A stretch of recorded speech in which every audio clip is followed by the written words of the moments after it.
Welcome to today's episode, in which we are going to be talking about having unwavering focus or consistent focus and creating the reality that you want through that focus. And we are going to be talking about the quantum reality and the multiverse, and how, even in all the infinite possibilities, there are some possibilities that don't exist, which is related to an experiment of quantum Russian roulette. And we are going to be talking about the importance of commitments not becoming obligations, and how to have commitments and recommitments and allow space for doubt and questioning, so that you are fully sure and fully aligned with the commitment, and learning how to drop commitments that no longer are in alignment with you, even if they are things that you never imagined you would stop doing. So that's the summary of what we'll be talking about today, and then let's get into it. Let's get into it. And before we get into it, I want to celebrate our amazing shirts because I think that they're just like, I love it. So where do you want to start? Share about the Russian roulette. I think I'm curious to hear it again because it's a really fascinating topic. So the way this topic came up is that I had had this realization years ago that in the infinite multiverse, what is the multiverse is basically that there are like multiple possible outcomes to every decision, and each of them is taking place in a parallel reality, in a parallel universe. So suppose my decision is to stay in India or leave India. Two universes are created. My decision is to stay in the US or come to Brazil. Two more universes are created. But there are like thousands of decisions, or millions or billions of decisions, if you take Earth and humanity and everything, just Earth itself. So there are billions or trillions of alternate realities, or or parallel realities. So this is basically the multiverse theory, is that every decision splits into a parallel reality, and we experience one of them, and there is a clone of us experiencing the other reality. And each of so there are some realities which have very short timelines, and they will, like, suppose the decision is, should I drive off the cliff or not, right? So if I do drive off the cliff, that reality, that parallel reality ends in the next 5 seconds after I die. But the other reality in which I don't drive off the cliff goes on maybe for years. So some realities, some parallel realities have very short timelines, and some have much longer timelines. How does this relate to quantum Russian roulette? What is Russian roulette? You have a revolver, and suppose there are seven slots for bullets. Only one of them has a bullet. You put the bullet next to your head and you pull it. If you get shot, you get shot. If not, you're lucky. So that's what Russian roulette is basically. Like, there'll be several people sitting in a circle, and the And revolver, they turn the the revolver passes, and each time they click, and either you die or you don't. So one person in the circle will die. And then it keeps evolving till there are only two people left or whatever. So the lucky one is the one who did not get shot right till the end. That's Russian roulette basically. What is quantum Russian roulette? It's a special experiment that was designed as a thought experiment, that there is a quantum computer controlling the revolver, and there are only two possible states. Either it fires the bullet or it does not. And the quantum computer will decide this. And there is only one observer, and that is the person who is sitting in the chair where the bullet will be shot, or where the gun will be fired. So the experiment is basically there's a quantum computer controlling a revolver pointing at a chair where a person is sitting, and infinite time. So there are variations, but one of the variations is that the quantum computer will fire the revolver infinite time. Normal logic would say that the person would die half the time because it's either yes or it's no. But the deduction of this experiment is that this person would never die and the bullet would never be fired by the quantum computer. And that is what makes it very interesting. And that's what relates to my original theory that in the infinite possible realities, there are some realities that just don't exist. But explain why Yeah, it would not happen. yes, I'm explaining. I'm coming to that. So, what is important in the quantum theory is quantum collapse. And quantum collapse is basically when you observe the quantum reality, certain the things that are probable get fixed. So if there are 10 possible realities, the moment you make the observation, only one of those realities will come into existence for you. Then there could be cloned versions of you that are observing the other 9 possible realities. So all 10 realities are taking place. You are observing only one of them. My theory is that certain decisions are inevitable. And this is what I think is the original meaning of destiny. Is that certain things will happen in every single alternate reality, which means that there is no alternate reality. There is only one reality for certain decisions. I felt that about me coming to Brazil and living in Brazil. I realized this only about 4 to 5 years after I had made the decision that there was no other possible reality other than me coming to Brazil. It had to happen. I wanted it to happen, and I would always choose that. I would always collapse the quantum state into this reality. I would never choose anything else. And the same goes with the Russian roulette, the quantum Russian roulette. The reason the bullet will never be fired is that the moment the bullet is fired, the person dies and they cannot observe that reality. That reality just cannot be observed where the bullet is fired. So the bullet would never fire. And this is Boom. Mic drop. this is a teaching to realize that there are certain decisions you can make that create that absolute conviction and determination that no other possibility exists. Once you decide that it's going to happen, it is going to happen. And to learn to enter that state of consciousness where nothing can get you away from what you have decided to materialize, including doubt. So doubt becomes an asset and an ally. So people will be like, what? That's ridiculous. If I doubt myself, that means it's not going to happen. No, that's not true. Doubt is just a realignment. It's just a question in your mind. That doesn't mean that you give up. The doubt just helps you to keep confirming your decision. That's all. That's what doubt, that's the role that doubt plays in this state of consciousness. So you don't have to eliminate doubt. You don't have to say doubt is a bad thing. You can entertain doubt and keep confirming. So when I made my decision to come live in Brazil, I got absolute resistance. I don't remember anyone really supporting me and saying, go do it. Everyone was like, what's the rush? You're just 24. You can do it at any point in your life. Why do you have to do it now? Blah, blah, blah. Lots of reasons. You've gone crazy. You've been brainwashed, whatever. Okay. All of that just made me more sure of my decision because I listened, I reasoned, and I said, I will still do it. So it's not a blind faith. It's not, I don't use my intellect. I don't use my rational mind. I do use all of that and still keep choosing the same. Hmm.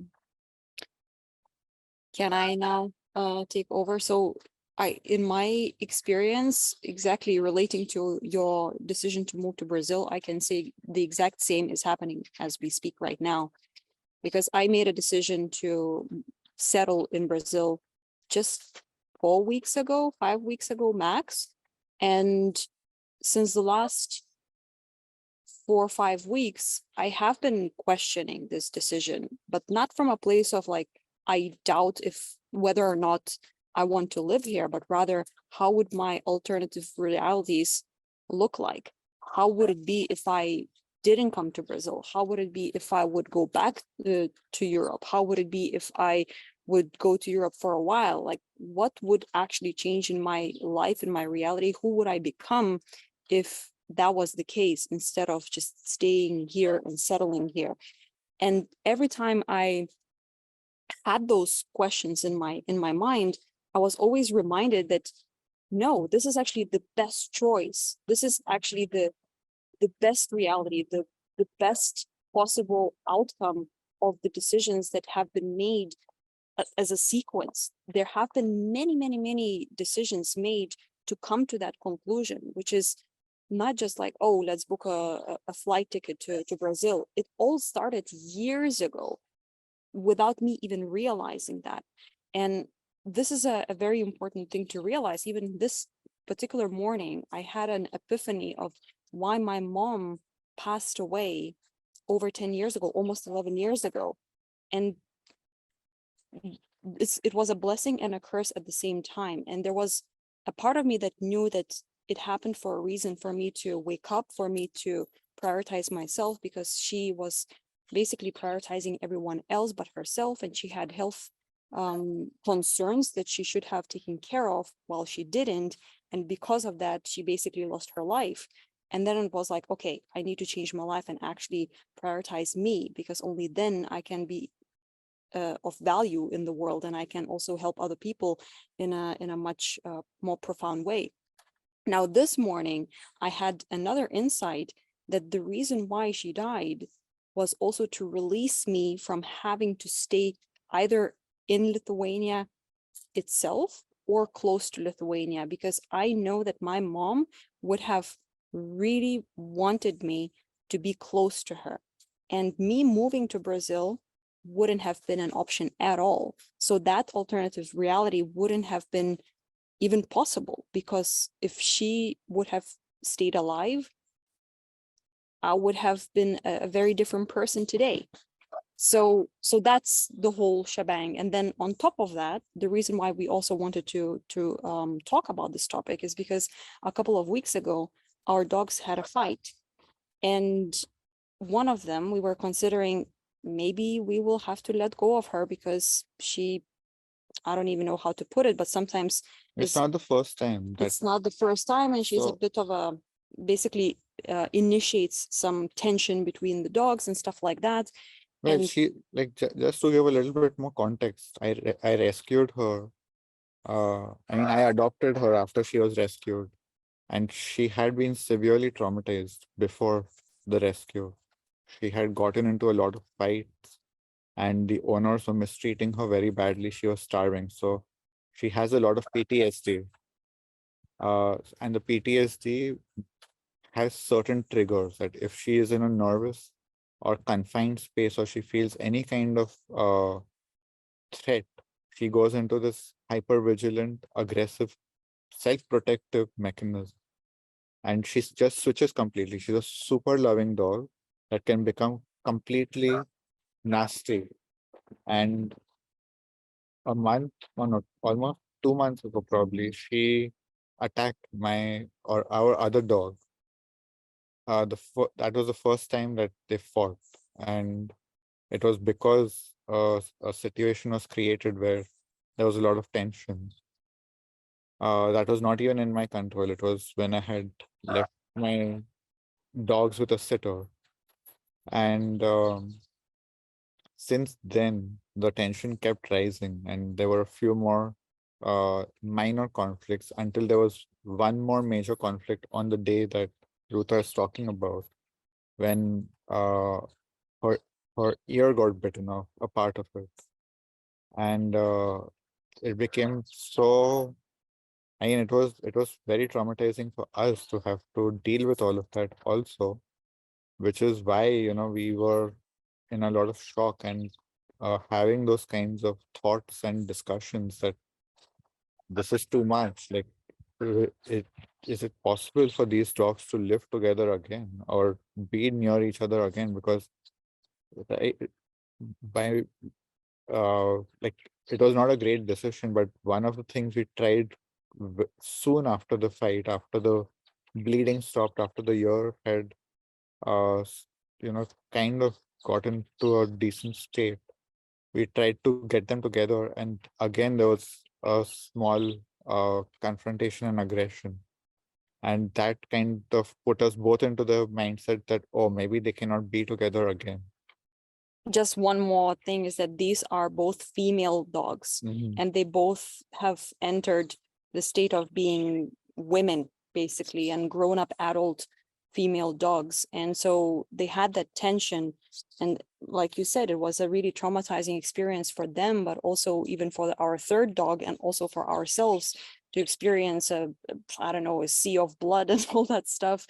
And then we were, okay, so what do we do? Because it's been not just one incident, not just two incidents, but it has been kind of building up over time.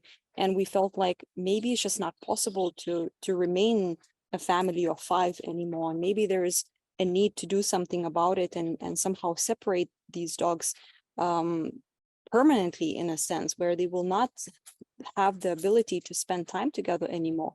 And the most extreme solution would have been to let go of this dog who is traumatized and be like, yeah, well, the other dog has been your first baby, and this dog was kind of just landed out of nowhere, right? Somebody gave it to her after rescuing. So then suddenly we were like, okay, what do we do and what happens next? So I think the discussion was very important, and this is what a lot of people are afraid of, is having these kinds of very vulnerable discussions and even thinking these kinds of things, and they automatically go into the obligation of, oh no, I have to do everything possible for my family and my dogs, or whatever, my children, my partner, my parents. It doesn't come from a place of inspiration, it comes from a place of obligation and compulsion. And that is where resentment starts building up. And I had been very clear that I am done living in a state of obligation, compulsion, and resentment. I am only going to do things that feel fully aligned. And if that means making tough decisions or thinking tough thoughts or feeling tough feelings, I will rather go through that than do something that's not in alignment with who I am today. And that discussion basically gave us both the freedom to let her go and feel the pain, and then realize that no, there is a solution here, and let's find a solution. And the solution came from being free and not being obligated and not feeling compelled to just hold this arbitrary definition of family together, but making family mean that we choose to be together rather than we are obligated to be together because of commitments that were made at some other time, which were maybe not made in full consciousness, which were maybe not made with fully understanding what the commitment means. And this is very important, is that we outgrow commitments, we grow into different versions of ourselves, and we realize that the commitment was made from a very unconscious place.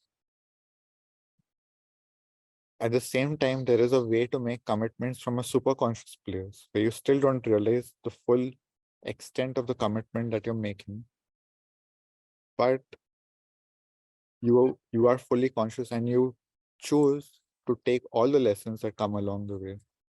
So again, like, I believe most people don't make commitments at that level. Most people make very unconscious commitments, and then they go into this compulsion obligation, and then they go into resentment where either their family, their partner, their company, their boss, their employees become the source of their resentment. And they are tied to them just because of some promises that were made on paper. It's not, it's no longer from a place of inspiration.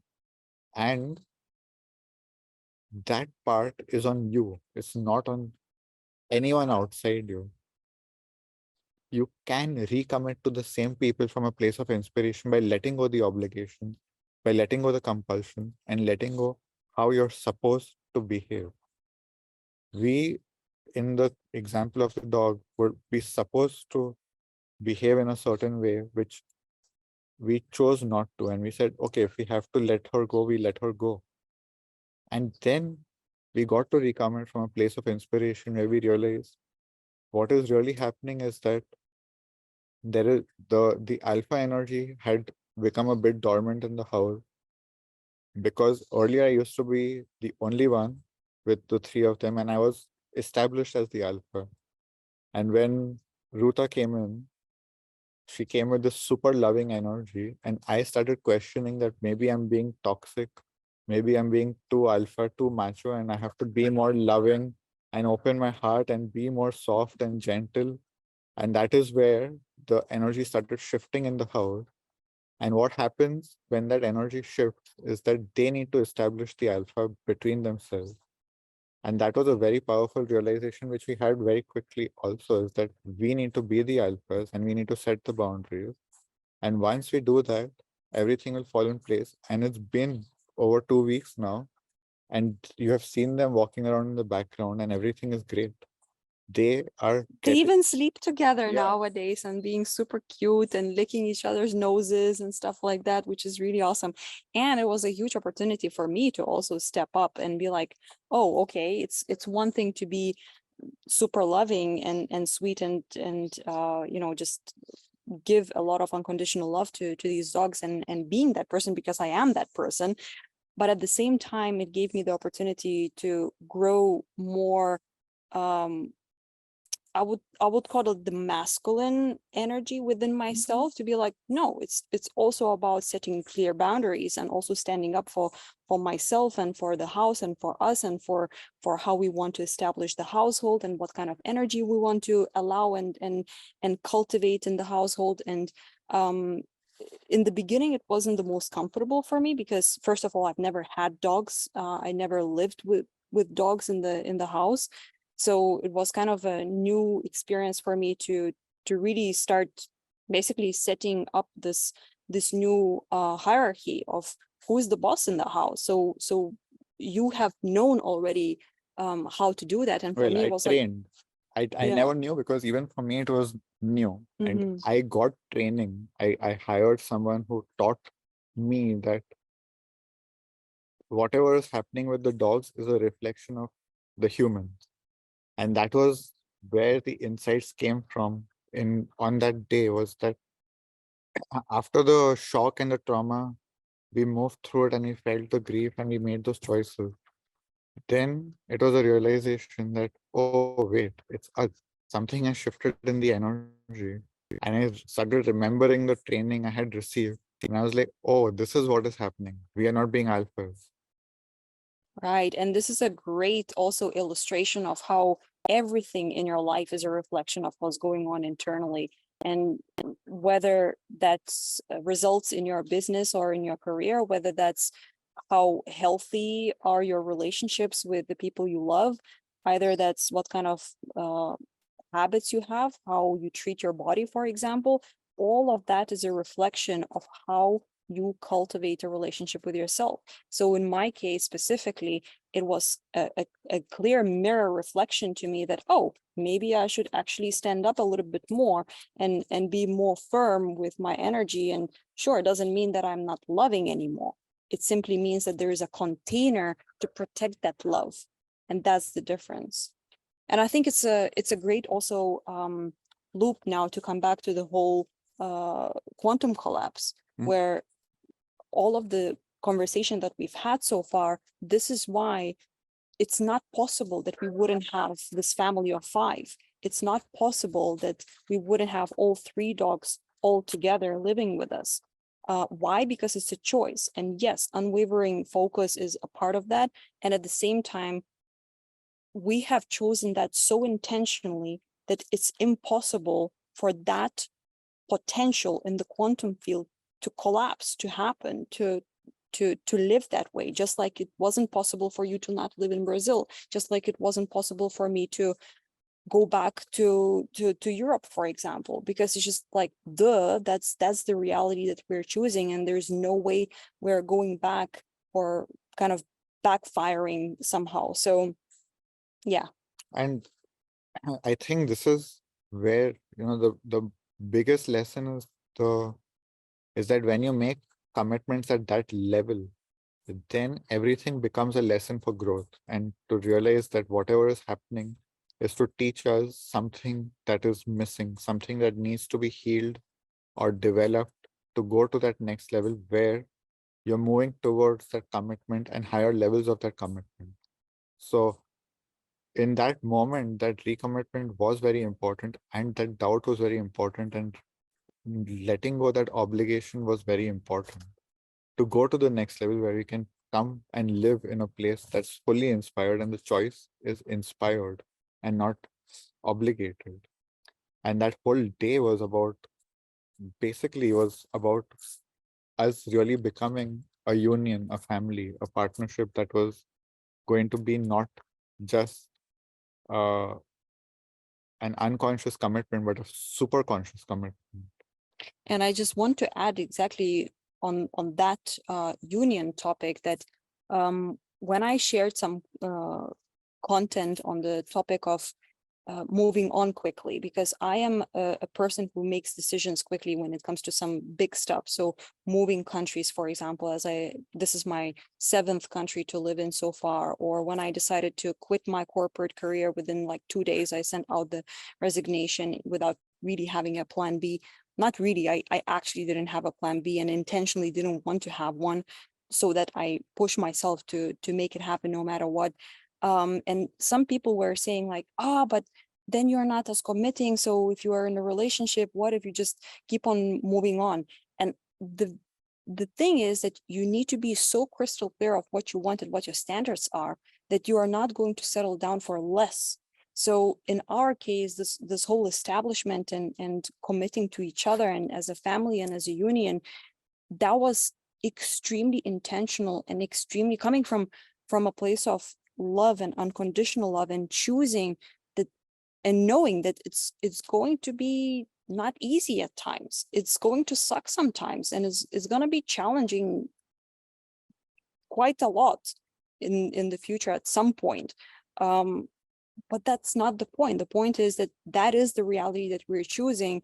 And if you are going through something like that, you need to think about, okay, am I choosing my relationships, for example, or that marriage of 20 years, for example, because I really want that, and I keep on recommitting to that idea, and I keep on recommitting to my love to this person? Or is it, again, like you said, it's just coming from an unconscious place, just because I signed some papers 25 years ago when I was in love with this person, and I actually didn't know any better, because I didn't know who I was, I didn't know what I wanted, I didn't realize that we were going to like fall apart and grow apart and start wanting different things in life. So my invitation for you regarding all of this is to really be honest with yourself. Like, am I committing to that particular lifestyle, person, relationship, friendship, family dynamic, career, business, whatever it is, from a conscious place, from an inspired place, from a loving place? Or is it, again, like you said, just an obligation, and just because you feel like you have to, just like my mother did. She felt like she had to take care of everyone else, but she forgot herself. So, yeah. And I just want to make a distinction from something you were talking about earlier. You were talking about the best choice of all the choices that you have made. And you're talking about no plan B. No plan B is exactly the quantum Russian roulette, is that there is only plan A. There is only this reality. But best choice basically means that there are other choices which are taking place that are not optimal. So there is a difference between best choice and only choice. And both those exist. In some cases, it is the best choice, and other realities exist where the optimal choice is not taken. But then there is one reality in which there is only choice for certain decisions. And I think that with time, it becomes the only choices. Mhm. Because with time, you become more and more aware, more and more aligned, more and more conscious of yourself, of what's going on internally. So maybe in the beginning, it's like, oh, this is the best choice. But then it's just the stepping stone to become more and more aligned with who you really are. And at some point, you basically cross that threshold when the only choices that you're making are the only choices, because they are the only choice that exists in the infinite quantum field. So then you know that, okay, the decision has been made. There's nothing to think about, there's nothing to worry about, there's nothing to debate, there's no conversation to be had, simply because you know that's the only way to go. And to complement that, the best choice scenario, when there are 10 choices and one is the best, what does only choice mean is that in all 10 realities, eventually that choice will still be made. It may not be made immediately, it may not be made optimally, but if it is the only choice and that reality has to happen, all those 10 realities will eventually collapse into that one. So it's just a matter of how much you will suffer along the way to making that choice. And it doesn't need to be any suffering. And that is something people need to know, that that exists. You don't need to suffer. You can jump into the optimal reality, the only reality, quickly. Or you can take 10 years, 15 years, 20 years, 20 lifetimes of suffering and still go to the same place. The easiest way is consciousness and taking that red pill, which is difficult to digest. It's a harsh medicine, but it's the fastest way there and it's the least suffering. It's the most immediate suffering, which is why it's a difficult decision to make, but it's the least suffering compared to years, decades, and lifetimes of suffering, which cumulatively are way, way, way worse than anything, any red pill that you have to swallow.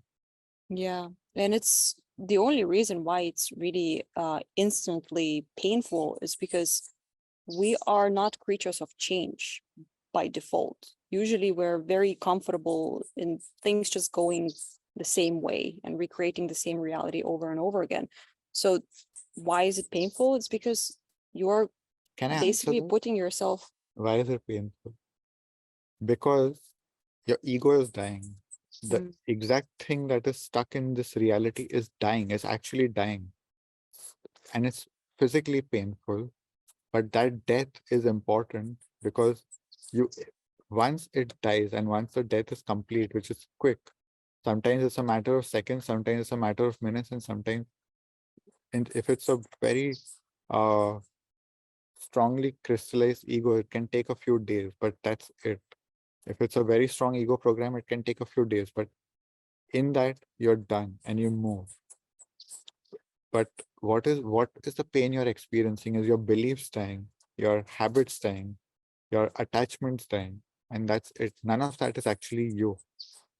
You have those, they are your possessions, but once you let them go, you still survive and you become the next level of you that goes into that reality that really deep down you have been wanting to experience.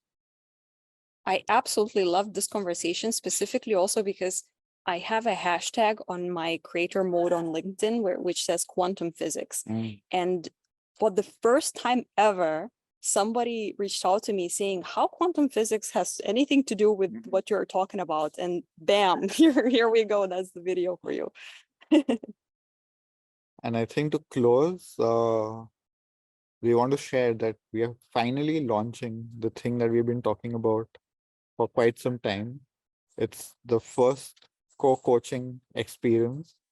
And once a month, we're going to be doing a group where people will be supported. All the details for that are coming very soon. So stay tuned, and Super excited about this. yes, you'll get to work with us in a much more accessible way very soon. Exciting. Thank you so much for listening, and see you in the next episode.